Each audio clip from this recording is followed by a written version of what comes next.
super. Je vois qu'il y a des connexions qui arrivent.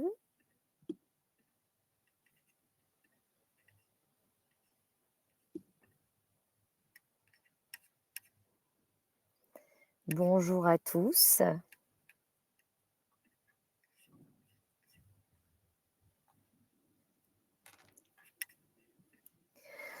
On va attendre quelques petites minutes que tout le monde se connecte tranquillement.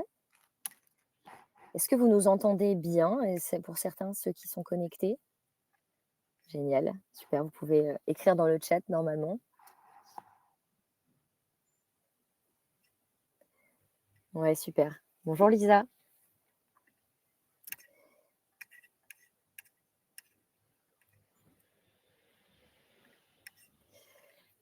Super, bonjour Zoé. Comme je disais, on attend encore voilà, 2 petites minutes histoire que tout le monde se connecte tranquillement. Il y aura sûrement quelques personnes qui rejoindront en cours de route.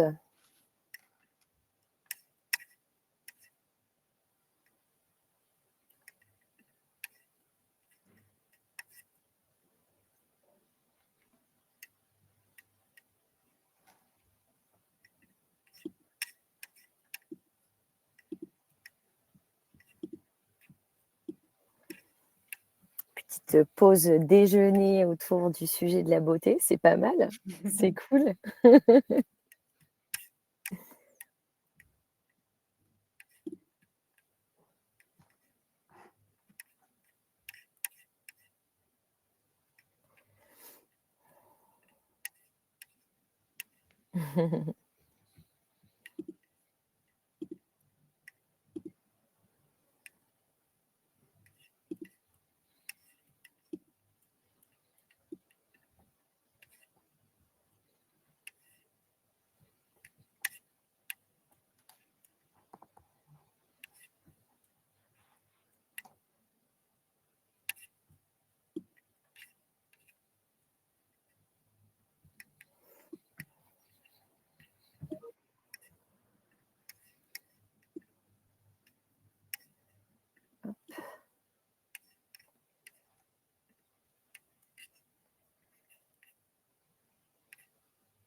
Allez, encore une petite minute et après on commence. Ça vous va?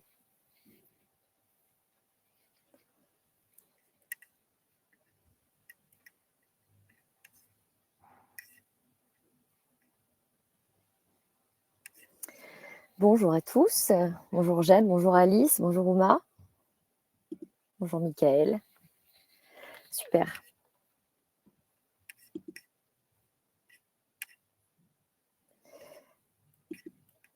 On commence tranquillement? C'est bon pour vous, Camille, Lou? Ouais, c'est bon. Génial. Eh bien, bonjour à toutes et à tous. J'espère que vous allez bien. Du coup, je suis Anna. Je suis responsable des sujets marketing et communication aux côtés de Kim chez DNG. Et aujourd'hui, on a organisé ce webinaire en collaboration avec Call Square et Caudalie pour parler des tendances en influence à suivre en 2025. Un bon moyen de clore ces dernières semaines autour de la beauté pour certains. Vous le savez, on a eu le Beauty Day il y a 2 semaines maintenant, 10 jours. Donc voilà, c'était un bon moment de se retrouver encore pour finir et récupérer encore un peu d'insight autour de la beauté et de l'influence. Donc, comme je vous le disais, aujourd'hui, on est avec Call Square, donc Camille de chez Call Square, qui va venir nous apporter son expertise, puisque Call Square est une plateforme d'influence qui se spécialise voilà, sur du suivi de performance pour les calls, les Key Opinion Leaders. Et on a aussi Lou de chez Caudalie qui va venir faire un peu un retour d'expérience avec de sa collaboration avec Call Square. Et je les laisse prendre la parole et vous présenter ce super webinaire. Et je vous souhaite à tous un bon moment. À très vite. Merci beaucoup Anna et bienvenue à tous. Merci de nous rejoindre ce midi pour ce webinaire sur les tendances en influence à suivre cette année. Je suis ravie d'être avec Lou aujourd'hui pour qu'on puisse vous parler un petit peu plus de ce sujet. C'est des tendances dont peut-être vous vous direz: «Mais j'en ai déjà entendu parler», mais aujourd'hui, on va essayer d'aller un petit peu plus loin et vous dire, plus en détail pourquoi c'est pertinent en 2025, vous partager des exemples, plus précis pour pouvoir illustrer ça avec, des cas concrets et actionnables pour vous, notamment Caudalie.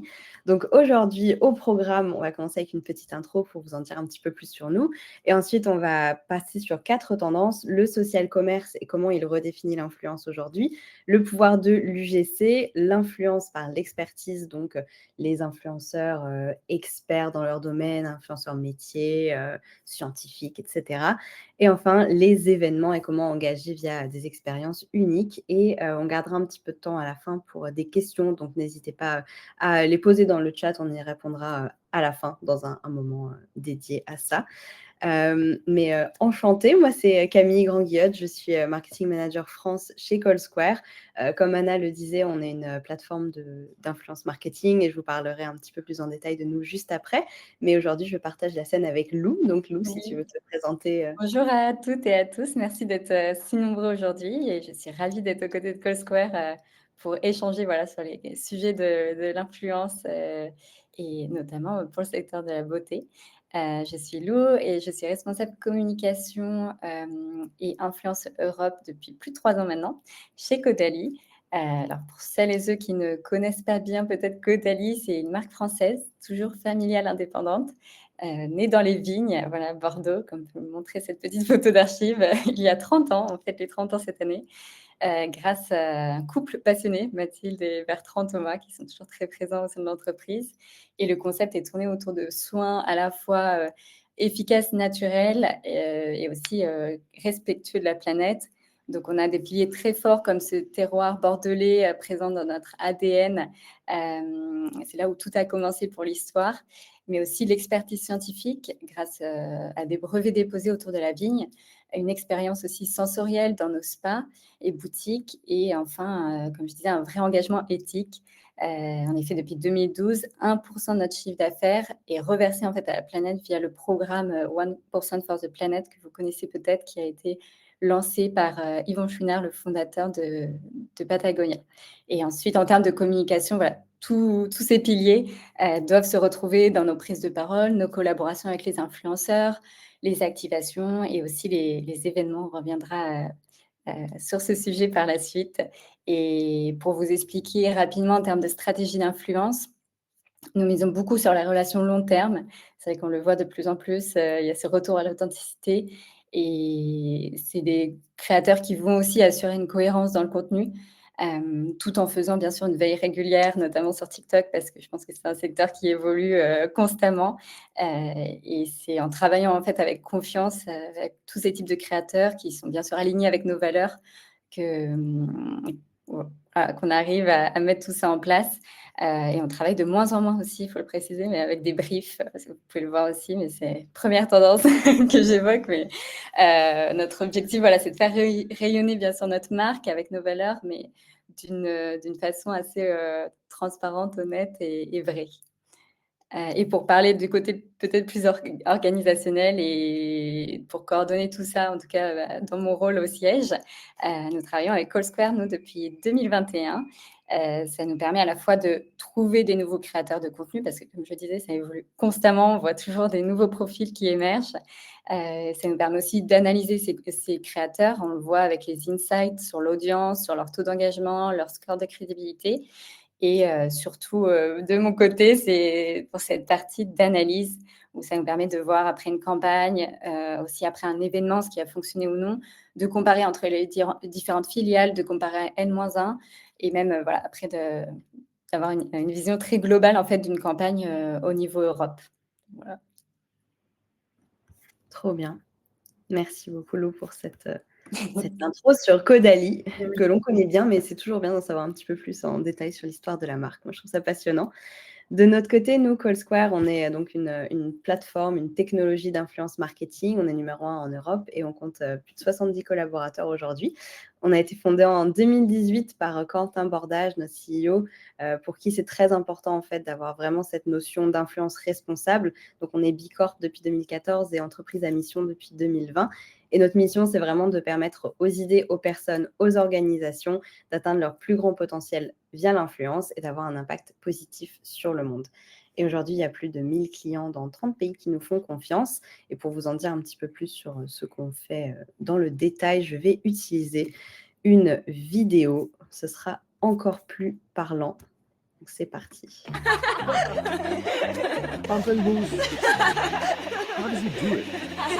How does he get all these high-value influencers? George used to be just an average influencer marketer, lost in Google Drives, spreadsheets, and social media feeds, manually researching creators. And then he found CallSquare, Europe's #1 influencer marketing platform. With its semantic AI-powered search engine and the highest quality database on the market, you can easily find the right influencers for your brand. C'est incroyable. Who's she? Is she legit? And what's her engagement rate? With CallSquare, you make sure to get genuine brand ambassadors with authentic followers and high engagement rates. Have you seen that? 10,000 likes, 5,000 euros. CallSquare's credibility score ensures that a creator's followers are real, and the compliance score reflects how well a creator plays by social media rules.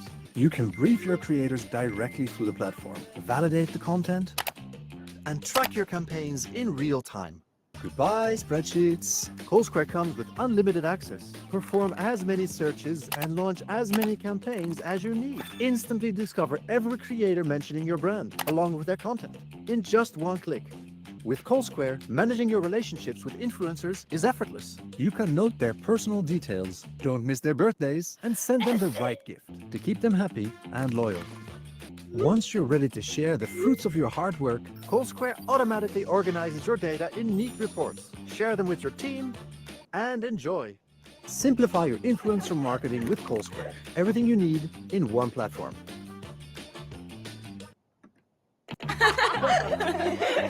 Pamplemousse. Ça fait toujours ça. Hop là. Alors, voilà. Maintenant, vous en savez un petit peu plus sur CallSquare, pourquoi on a beaucoup de données sur les tendances, les créateurs de contenu. J'espère que la vidéo vous aura fait rire et sans plus attendre, on va plonger dans le sujet du jour, c'est-à-dire les tendances en influence en 2025. Et la première, c'est donc le social commerce et comment il redéfinit l'influence aujourd'hui. Je pense que tout le monde connaît ce terme et peut-être utilise le social commerce dans leur stratégie, mais si jamais ce n'est pas le cas, le social commerce, c'est le fait d'intégrer des espaces marchands ou un acte d'achat sur des plateformes social médias. N'hésitez pas à nous dire d'ailleurs dans le chat si c'est quelque chose que vous utilisez en ce moment et si vous l'utilisez en lien avec l'influence. Mais ce qu'on voit aujourd'hui, c'est que le social commerce, il ne se limite plus à simplement rediriger vers un site externe, notamment sur Instagram, Facebook, YouTube. On voit vraiment émerger cette nouvelle logique d'achat intégrée dans le flux de contenu. Et ce que je trouvais intéressant aussi, c'est qu'en Chine, on note que des plateformes comme Douyin, qui est le TikTok chinois, ou Taobao Live, ils ont bâti des vrais écosystèmes fermés pour les créateurs. Donc, création de contenu, boutique intégrée, paiement natif, gestion des stocks, ça va vraiment très loin. Et le créateur, dans ce cadre-là, n'est plus un relais d'audience, simplement. Il est vraiment commerçant, animateur, ambassadeur. Donc, ça va vraiment assez loin dans cette optique plus commerciale. Et en Europe, les réseaux, ils ajoutent progressivement de plus en plus ces briques transactionnelles. Ça fait un moment déjà, mais on voit que ça ne cesse de s'amplifier. On a des Instagram Checkout, Facebook Shops, Product Shelf sur YouTube, etc. Et l'idée, c'est vraiment d'intégrer les options d'achat in-app pour acheter sans quitter la plateforme. Et ce changement, forcément, il transforme aussi le rôle des créateurs. On pense souvent à l'influence, dites-moi si c'est pareil pour vous, mais à un moyen de faire plutôt de la notoriété, pas forcément toujours pour faire de la conversion, ou en tout cas, on a cette vision de l'influence qui est très difficile à traquer en termes de conversion, de ROI, mais avec les évolutions du social commerce, on voit effectivement des changements dans le rôle des influenceurs avec une logique beaucoup plus marquée de les faire intervenir au moment de la conversion vraiment en bas de funnel. Et l'enjeu pour les marques, ça va être d'intégrer ces nouveaux formats dans leur campagne en s'assurant que l'expérience évidemment est fluide et cohérente avec les usages natifs des plateformes. Et peut-être que vous vous dites, on parle de social commerce et on n'a pas encore parlé de TikTok Shop. On va en parler tout de suite. La promesse de TikTok Shop qui s'est lancée donc en mars 2025 en France, qui était déjà présent aux US et au UK par exemple, qui s'est lancée là plus récemment chez nous. La promesse, c'est vraiment une nouvelle manière de découvrir et d'acheter des produits et de transformer l'expérience d'achat en ligne en combinant la puissance du contenu engageant, inspirant et divertissant avec une expérience d'achat fluide et inédite. Et TikTok en France, par exemple, ça représente 25 millions d'utilisateurs mensuels, donc on est quand même sur une audience assez significative. Et ce qui est intéressant aussi, c'est que la plateforme est assez particulière, un peu singulière par rapport aux autres réseaux. Et contrairement à tout ce qui va être site de e-commerce traditionnel, où l'achat, il va un peu plus reposer sur une recherche intentionnelle des consommateurs, TikTok Shop, ce qu'ils exploitent, c'est vraiment la découverte à fond, comme sur leur application, mais encore plus évidemment pour la notion de shopping et l'impulsion aussi. C'est ça leur moteur de conversion. Ils reposent sur l'algorithme avancé de TikTok. Ça personnalise les recommandations en fonction des centres d'intérêt, du comportement des utilisateurs et ça optimise fondamentalement les taux de conversion et d'engagement. Et peut-être un chiffre qui est intéressant pour vous, une donnée qui est intéressante, c'est que la catégorie beauté et soins personnels, elle est très dynamique sur TikTok Shop. Elle représente 22,5% du total des ventes qui ont une valeur brute de 2,4 milliards de dollars. Donc, c'est assez énorme. Et forcément, ça paraît être une bonne opportunité pour les marques de beauté à saisir après ce lancement en France. Et je voulais m'arrêter sur un cas un petit peu marquant selon moi, je trouve. Je ne sais pas si vous connaissez Glitch Beauty. C'est la marque d'une youtubeuse qui s'appelle Marion Caméléon, que personnellement j'adore, je la trouve très talentueuse. C'est une youtubeuse make-up et elle a lancé sa marque Glitch Beauty en fin d'année dernière. Et son agence Point d'Orgue partageait quelques données sur les performances vraiment exceptionnelles que la marque a enregistrées avec l'utilisation de TikTok Shop. Donc, pour le lancement de leur deuxième collection, ils ont réalisé un live TikTok qui a duré 4 heures où Marion animait et il y avait plusieurs créateurs aussi qui venaient intervenir, parler de maquillage, parler des produits Glitch Beauty. Et ça s'appuyait donc sur TikTok Shop pour vendre les produits de cette nouvelle collection. Et voilà, le résultat, c'est 1,7 million de likes, plus de 1,7 commandes par minute, un panier moyen de 70 € et une durée moyenne de visionnage par personne qui est presque 2 fois supérieure à la moyenne habituelle sur la plateforme, donc un super benchmark. Et ce live, ils indiquaient qu'il avait généré un chiffre d'affaires qui rivalisait avec le lancement sur le site e-commerce et que ça avait même surpassé en fait les performances d'un autre make-up artiste star, mais américain cette fois-ci, qui s'appelle Patrick Ta, qui a 4 millions d'abonnés sur Instagram. Et en fait, ce lancement Glitch a surpassé le lancement du dernier blush de Patrick Ta, donc assez impressionnant. Et ça montre vraiment tout le potentiel finalement de TikTok Shop pour les marques beauté qui veulent capitaliser sur cette notion de social commerce, influence et engagement des communautés en ligne qui est très fort. Une autre tendance, l'UGC, donc idem. Dites-nous dans le chat si jamais c'est quelque chose que vous utilisez déjà, si vous avez déjà fait appel à des créateurs UGC. Ce qu'on observe, c'est qu'en 2025, il y a un vrai changement dans la manière dont les marques s'adressent à leur audience. Et l'UGC fait partie de ces changements, de ces leviers de communication. L'UGC, c'est le User Generated Content. C'est pas vraiment du brand content, c'est pas vraiment de l'influence commerciale. C'est du contenu qui va être perçu comme authentique, qui est perçu comme non guidé par des intérêts commerciaux, ce qui est assez intéressant parce que fondamentalement, l'UGC, c'est effectivement du contenu qui est généré par des utilisateurs, donc ça peut être n'importe qui crée un contenu, qui le met en ligne et qui parle d'un produit, mais ça peut aussi être, et c'est de plus en plus le cas, des créateurs de contenu qui créent un contenu pour être diffusé par des marques. Et ce qui est intéressant, c'est qu'effectivement, on a cette notion de contenu très authentique, avec une production qui ne va pas être une grosse production et qui a vraiment cette notion de proximité en fait avec les consommateurs. Et les chiffres, ils sont assez parlants. Il y a 86% des entreprises qui s'appuient déjà sur l'UGC dans leur interaction client et les pages web qui intègrent de l'UGC et convertissent 50% mieux que les autres. Donc, c'est vraiment un phénomène, on peut le dire. Je ne sais pas si vous aussi, vous remarquez ça, mais étant personnellement une grande consommatrice de contenu sur les réseaux sociaux de beauté, skincare. C'est vraiment quelque chose qu'on remarque de plus en plus. Ces recommandations, elles sont vraiment perçues comme sincères et comme émanant de pairs. Donc, c'est quelque chose qui a un fort pouvoir de prescription finalement. L'exemple que vous voyez à droite, c'est un exemple d'Unilever, même si on va en avoir un autre juste après Caudalie, qui est très inspirant. Mais assez intéressant de voir qu'une si grande entreprise, en fait, consacre la moitié de son budget pub mondial à des campagnes qui vont être plus portées par des créateurs de contenu, avec des communautés locales, pour vraiment avoir cette logique de crédibilité, de proximité culturelle.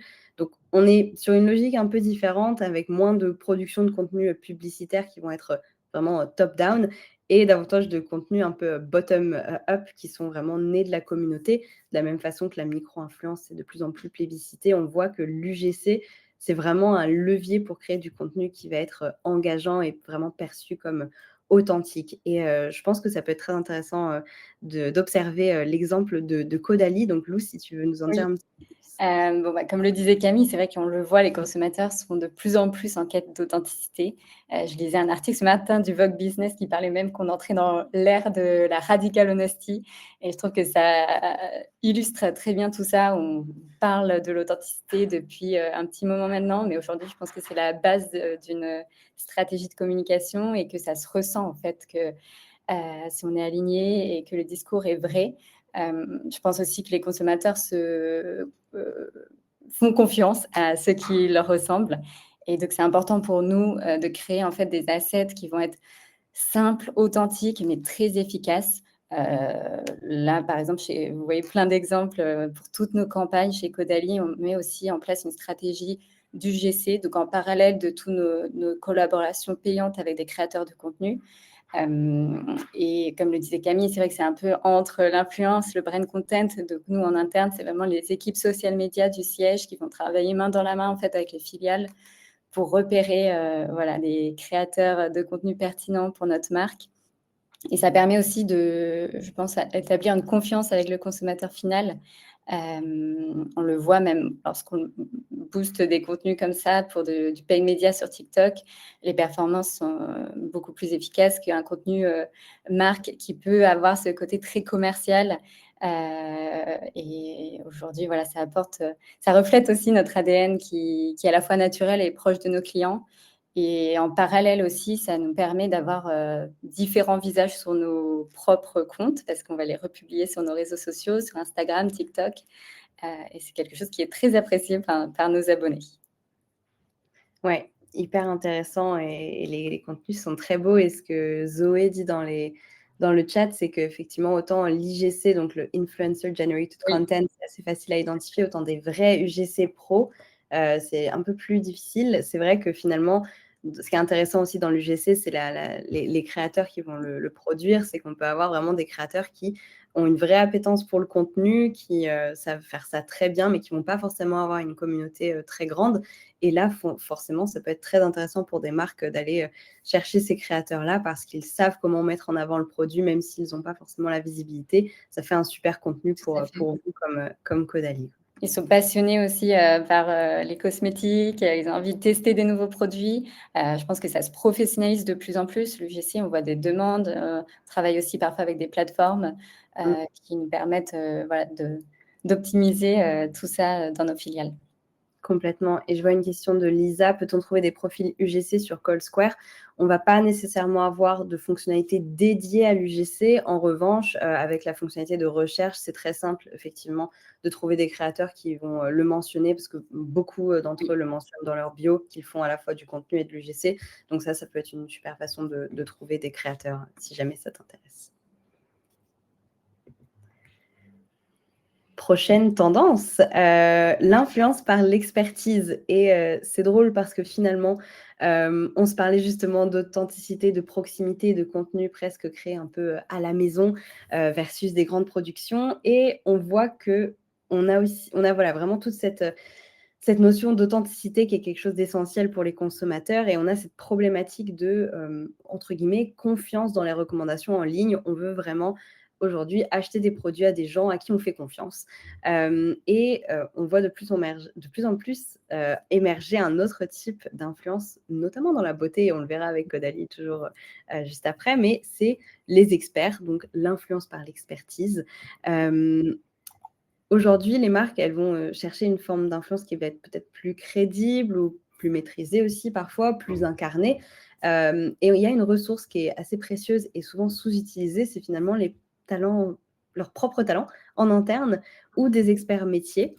C'est le cas dans de nombreux secteurs, mais je trouvais que c'était particulièrement parlant dans l'univers beauté, parce que le public, il va vraiment attendre de comprendre les produits, de faire confiance à ceux qui les conçoivent, de voir les résultats une fois que c'est appliqué et si possible, on veut voir l'application par, un professionnel, avoir les explications de professionnels. Et ce qui est intéressant, c'est de voir qu'on a de plus en plus d'experts vraiment métiers comme des make-up artistes, des coiffeurs qui vont gagner en visibilité, qui vont bâtir des vraies belles communautés sur les réseaux et qui sont aussi ambassadeurs pour des entreprises comme Océane, qui est coiffeuse à droite sur le screenshot, qui travaille avec GHD par exemple, ou un exemple plus vraiment ambassadeur, on va avoir Harold James qui est le Global Makeup Artist de L'Oréal Paris.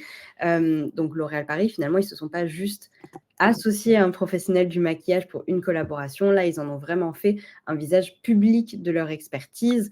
C'est une voix institutionnelle qui prend la parole régulièrement pour eux et qui est aussi un créateur de contenu à part entière. Donc, ce qui est intéressant, c'est que Harold James, finalement, il connaît les produits, il sait les appliquer, il sait les expliquer, les défendre. Donc, il y a une sorte de légitimité professionnelle qui va au-delà du simple placement de produit ou de la recommandation, comme on peut l'avoir, entre guillemets, avec une créatrice de contenu beauté qui serait davantage pour le consommateur comme une copine à qui on fait confiance et qui nous conseille un produit parce qu'elle l'aime bien. Là, on a cet aspect vraiment recommandation professionnelle qui est très forte en termes de prescription, évidemment. Et ce qui est intéressant également, c'est que ce n'est pas simplement un rôle de prestige, on va dire, contrairement peut-être un petit peu à ce qu'on peut voir avec des ambassadeurs plutôt célébrités. Là, il est vraiment présent dans des masterclass, des vidéos de démonstration, des événements presse, dans certaines vidéos sur les réseaux sociaux. Donc, on a vraiment cette notion d'incarnation professionnelle, encore une fois, qui est très présente et qui montre une véritable expertise et crée de la confiance auprès des audiences. Et ce type de stratégie pour L'Oréal, finalement, ça renforce la maîtrise du discours de marque, ça permet aussi d'aligner la conception produit, la création de contenu et la vision de marque. Et c'est vraiment quelque chose qui va être assez fort, en fait, pour eux. Et on a des exemples également avec Caudalie qui a activé des experts skincare. Donc, Lou, si tu veux Oui, nous en chez Caudalie, pour apporter à la fois, donc, comme on disait, ce côté expertise, mais aussi la confiance, on va travailler avec 3 grands piliers au type de profil. Tout d'abord, nos créateurs de contenu, parce que bien sûr, on peut trouver des personnes passionnées par le skincare. Ce sont des influenceurs beauté ou même lifestyle, mais qui vont vraiment s'intéresser aux ingrédients, aux actifs, à nos formules, à nos tests cliniques, qui contactent même l'ERP pour recevoir plus d'informations. Donc, on le sent, il y a cette recherche d'informations pour communiquer uniquement sur les marques qui correspondent à leurs valeurs. Et je pense que cette passion, après, se ressent aussi dans le contenu. C'est pour ça que ce sont des créateurs avec lesquels on aime beaucoup travailler sur toutes nos campagnes. Et on a comme ça un pool d'influenceurs dans toutes nos filiales.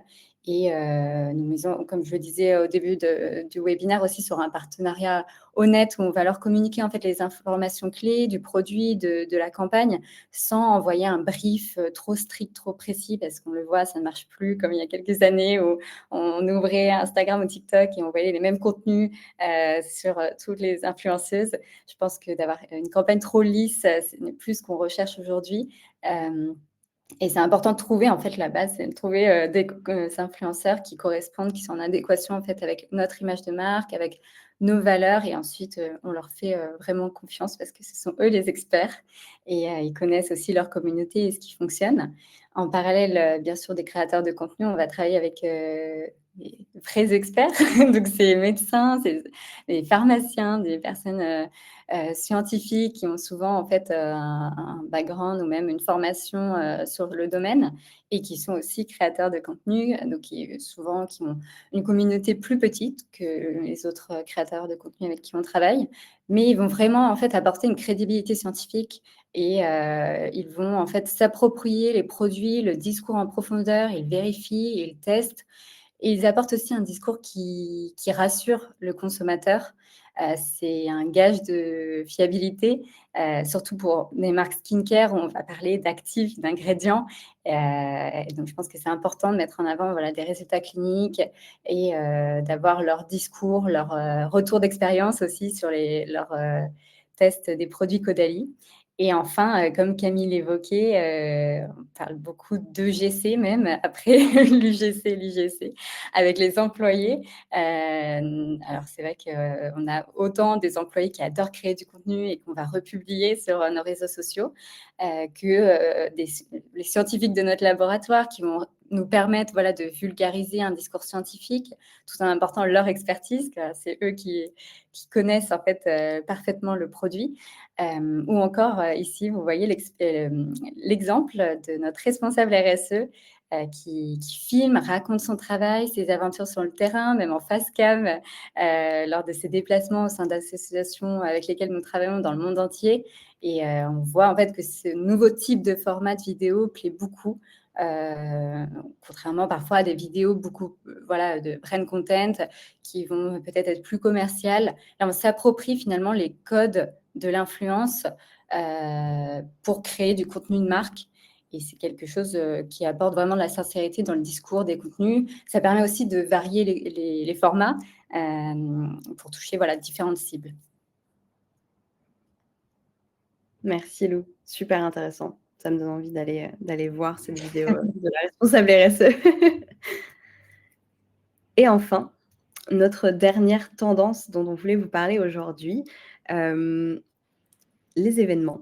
Alors là, vous vous dites les événements, mais Camille, les événements, on en fait depuis toujours, les événements influence. Effectivement, ce n'est pas forcément quelque chose qui est nouveau en 2025. En revanche, la façon de faire des événements, elle a vraiment changé depuis le début de l'influence. Et ce qui est intéressant à noter également, c'est que les événements sont très présents en France. C'est vraiment une façon de collaborer avec les créateurs qui est très plébiscitée. Il y a 67% des marques... Alors, je rembobine. On a fait une étude de marché en fin d'année dernière pour laquelle on a interrogé des experts du marketing d'influence, des responsables marketing, pour avoir une idée de leur façon de faire de l'influence voilà, aujourd'hui. Cette étude, elle a fait ressortir que 67% des personnes interrogées en France organisent des événements influence et que c'était vraiment une grosse tendance finalement en termes de collaboration versus d'autres marchés européens. La moyenne en Europe, c'est 56%. Donc, on voit qu'en France, c'est vraiment quelque chose qui est relativement indispensable sur notre marché quand on est une marque et qu'on fait de l'influence. Mais on a aussi ce besoin de se démarquer dans la façon de faire des événements, puisque, comme on se le disait, ça fait un moment que ça existe. Et le but, ça va vraiment être de continuer à attirer les créateurs, leur donner envie de se déplacer, puisque là, on leur propose une expérience, certes, mais ils doivent venir jusqu'au lieu de l'événement, prendre du temps pour ça.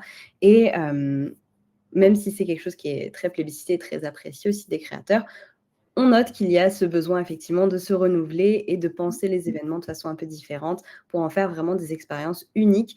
Et là, on a un très bel exemple Caudalie dont Lou va nous parler un petit peu plus en détail. Oui, en effet, on a toujours fait des événements, même il y a plusieurs années avec les journalistes avant les créateurs de contenu, mais on le voit de plus en plus de marques, je pense, créer des événements, notamment dans la beauté. Pour nous, chez Caudalie, les événements sont vraiment un pilier en fait de notre stratégie influence. Donc, c'est une part même de plus en plus importante de nos budgets communication. Et ces événements sont pensés comme des moments forts en fait de nos campagnes. Ça permet de créer du rêve aussi, de l'engagement et de véhiculer en fait tous nos codes de marque. Donc un bon exemple, c'est notre relancement de la campagne Premier Cru que vous avez peut-être vu passer au mois de janvier. Premier Cru, c'est notre gamme premium de l'anti-âge. Et à cette occasion, nous avons organisé donc un Global Trip, un événement Influence Monde avec 17 créatrices de contenu Europe. Comme vous pouvez le voir, voilà, on avait une scénographie élégante, très sophistiquée pour respecter l'univers de cette gamme. En plus, nous avions des ateliers autour des ingrédients avec des responsables formation, comme on le disait, encore une fois, ce côté expert, même interne, qui revient dans notre stratégie influence. Et bien sûr, une invitée très spéciale, Kelly Rutherford, qui était l'ambassadrice de la campagne. En plus de tout ça, nous avions convié nos invités à un dîner avec Kelly au sein de l'appartement de nos fondateurs Mathilde et Bertrand Thomas. Comme vous le voyez sur cette petite vidéo, même accompagnés de leurs enfants. Donc, ça a reflété parfaitement le côté très authentique de la campagne. Parce que pour la petite histoire, Mathilde Thomas, donc la cofondatrice de Caudalie, connaît Kelly Rutherford depuis plusieurs années. Leurs enfants allaient à l'école ensemble à New York. Donc, il y avait vraiment un lien en fait très fort. Et ça se ressentait en fait pendant ce dîner. Ça permettait aussi de mettre en avant les valeurs familiales et très simples de Caudalie, qui sont importantes pour nous, et de créer un moment en fait unique, parce que les influenceurs participent à beaucoup d'événements aujourd'hui, et je pense que c'est important de toujours créer en fait la surprise. Là, par exemple, elles n'étaient pas au courant que Kelly allait être présente à l'événement, et ça a très très bien marché. Je pense qu'aussi ce qui marche, c'est que ça permet en fait à un créateur de contenu d'être plongé dans l'univers de la marque. C'est assez intéressant pour nous aussi d'inviter parfois des nouveaux profils avec lesquels une RP dans une filiale va commencer à travailler, parce qu'elle va pouvoir rencontrer nos fondateurs, des experts internes, tester les produits et avoir toute une histoire en plus d'un brief qu'elle peut recevoir déjà par mail. Et à travers un événement, on ne va pas juste faire tester un produit, mais on fait vivre l'expérience de marque. C'est ce qui permet de faire aussi la différence dans un secteur ultra concurrentiel et de créer du lien aussi avec les créateurs de contenu. On le voit, les personnes invitées à nos événements ensuite vont beaucoup plus poster sur Caudalie, ils vont garder les produits, les poster lorsqu'ils sont en vacances avec nos crèmes solaires, et ça permet en fait aussi de garder cette stratégie de relation long terme qui est très importante aujourd'hui, notamment chez Caudalie, parce qu'il ne faut pas l'oublier, mais c'est un travail basé sur l'humain, sur les relations. Donc ça permet de faire passer plus de messages et de créer du rêve aussi.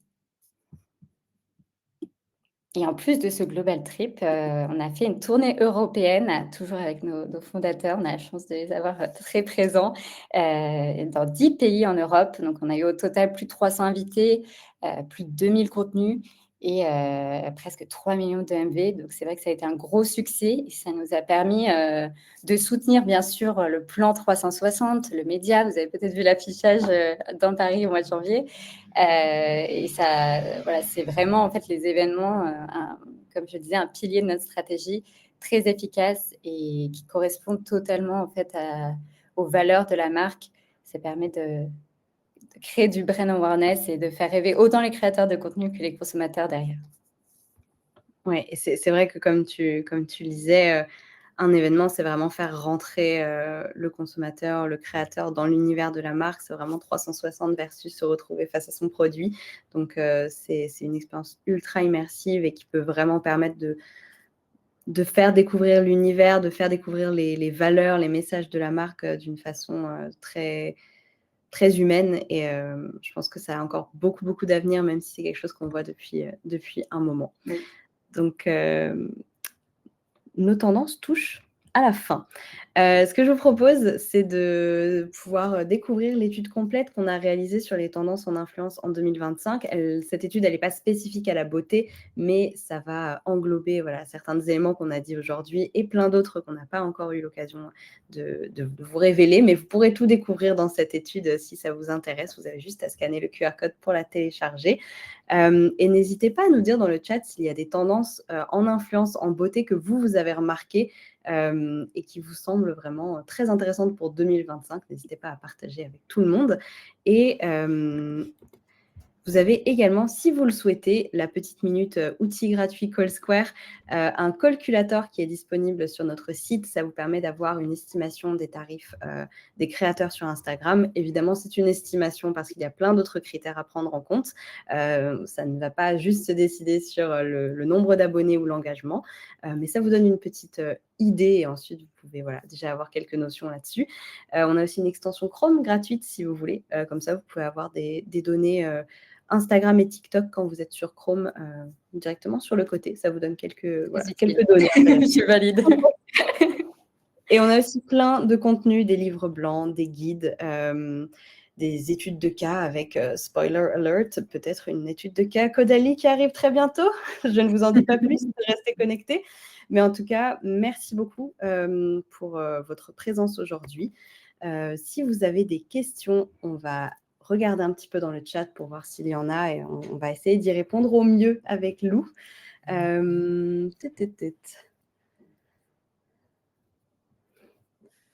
Alors, je remonte un petit peu les questions.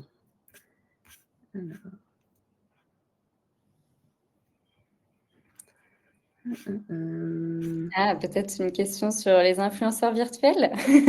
On a une question de Clara. Bonjour, envisagez-vous d'intégrer les influenceurs virtuels dans votre stratégie d'influence? Alors, pour le moment, non. Mais c'est vrai que c'est un sujet, bien sûr, qu'on regarde, qu'on suit. Je pense qu'aujourd'hui, les influenceurs virtuels ne dépassent pas encore la qualité de nos créateurs de contenu. Comme je le disais, pour nous, c'est vraiment des relations humaines. Et c'est tout le travail qu'on ne voit pas en fait sur les réseaux sociaux, mais que les RP font aussi au quotidien pour créer ces belles relations. Oui, je partage plutôt ton opinion. C'est une bonne question. Je ne sais pas si les influenceurs virtuels sont référencés sur ColdSquare, mais j'aurais tendance à dire que oui, puisqu'ils ont une communauté de plus de 5000 abonnés. Ils doivent être référencés sur ColdSquare, à mon avis. Mais à titre personnel, j'ai du mal à voir à quel point ça va aller loin. Je suis très curieuse de suivre ça, parce que je pense que c'est toujours intéressant de suivre les innovations et de voir comment ça avance. Mais je ne sais pas si j'y crois beaucoup.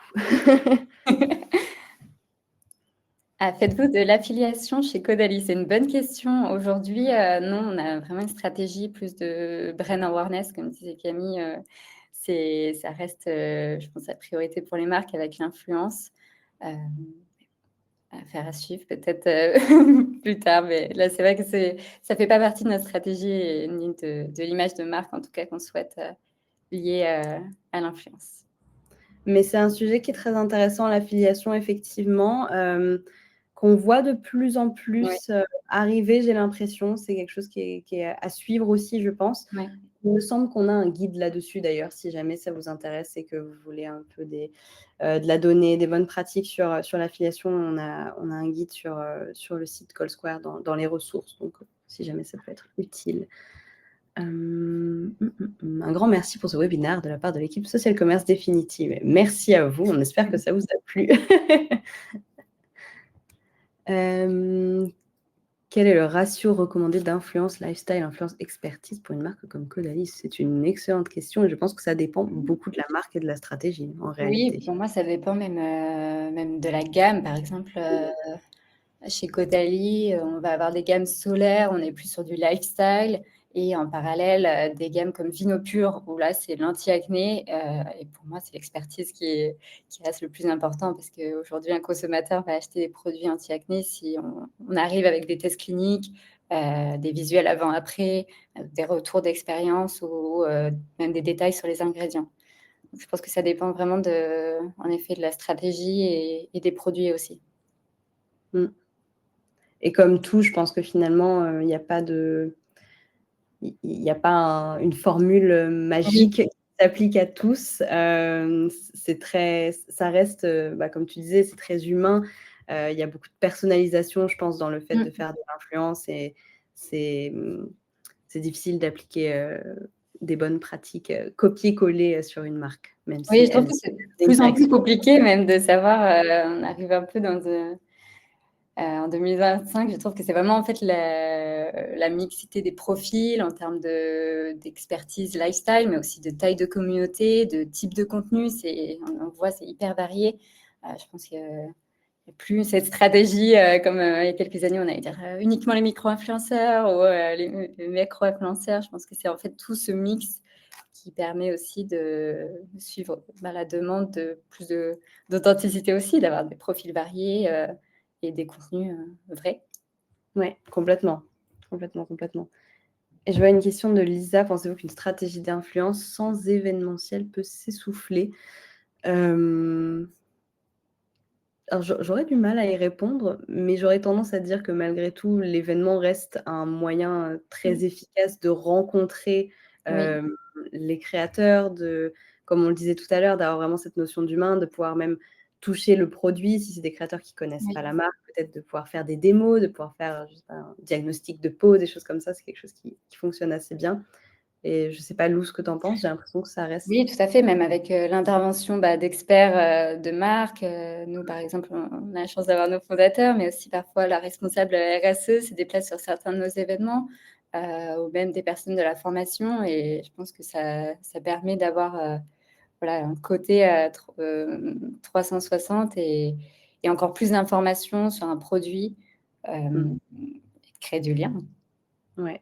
Je pense que ça peut fonctionner fondamentalement, rien n'est Oui, je pense que ça obligatoire. dépend aussi de la marque. Mais à mon avis, c'est dommage si on peut faire des événements de s'en priver parce que c'est un beau moyen de créer du lien. Voilà. Je pense qu'on arrive à l'heure, donc on va peut-être Oui. devoir s'arrêter là. Si vous avez des questions, n'hésitez pas à nous contacter sur LinkedIn. Si vraiment vous avez une question brûlante à laquelle on n'a pas pu répondre, n'hésitez pas à nous envoyer un petit message et on tâchera de vous répondre. Mais merci beaucoup à tous d'avoir été là. Merci. Merci beaucoup Camille, merci Lou pour cette intervention et cette présentation hyper enrichissante. Je pense que tout le monde se joint à moi pour dire qu'on a appris plein de choses. C'était vraiment super. Merci aussi à tous les participants. Donc comme le disaient Camille et Lou, vous pouvez retrouver directement sur cette page de webinaire aussi les liens vers leur page LinkedIn.